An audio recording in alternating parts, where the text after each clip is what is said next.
Hello friend, welcome back to my channel Pallavi ব্লগে সবাইকে সুস্বাগতম।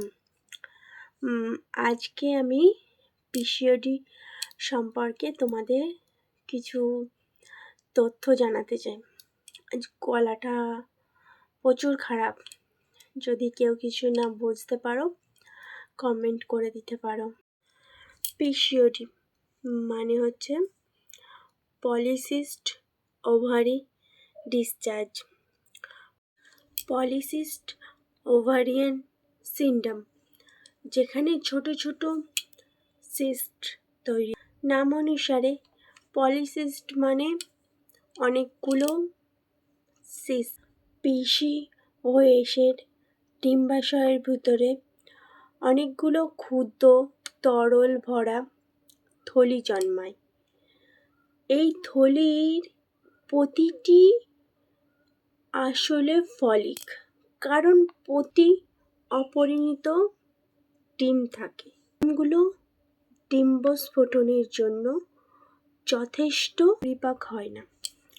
মানে আমি তোমাদের সহজ ভাষায় বলছি যে মুরগির ডিম হয়, তো ডিম থেকে আমার বাচ্চা তৈরি হয়। যে ডিমগুলো দেখবে পচা বা খারাপ হয়ে যাচ্ছে, তো সেই ডিমগুলো থেকে আর পরবর্তী মুরগি তৈরি হচ্ছে না। সেটা মানে ভালো করে পরিপাক হয়নি, মানে ভালো কিছু হয়নি সেটার মধ্যে। সেটাকেই বোঝাতে চাইছে আমাদের শরীরের মধ্যে যে ডিমটা রয়েছে সেটা ফুটে পরিপাক হয়নি, এটাই আমি বোঝাতে চাইছি। ডিম্বস্ফোটনের অভাবে প্রোজেস্টেরন, ইস্ট্রোজেন, এলএইচ এবং এসএইচ এর মাত্রা পরিবর্তন করে। যদিও প্রোজেস্টেরনের মাত্রা সাধারণত স্বাভাবিকের চেয়ে অনেক কম থাকে। অ্যান্ড্রোজেনের মাত্রা স্বাভাবিকের চেয়ে অনেক বেশি থাকে। অতিরিক্ত পুরুষ হরমোন মাসিক চক্র ব্যাহত করে, তাই পিসিওএস সহ মহিলাদের স্বাভাবিকের চেয়ে কম পিরিয়ড হয়।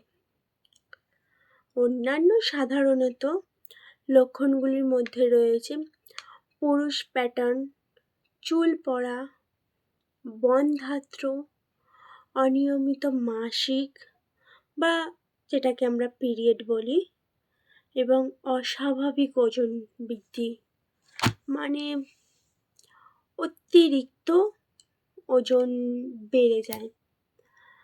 যদি আমার ভিডিওটা তোমাদের ভালো লেগে থাকে, প্লিজ পাশে থেকে সাবস্ক্রাইব করে দিও অ্যান্ড লাইক করে দিও। তো আজকের মতো ধন্যবাদ।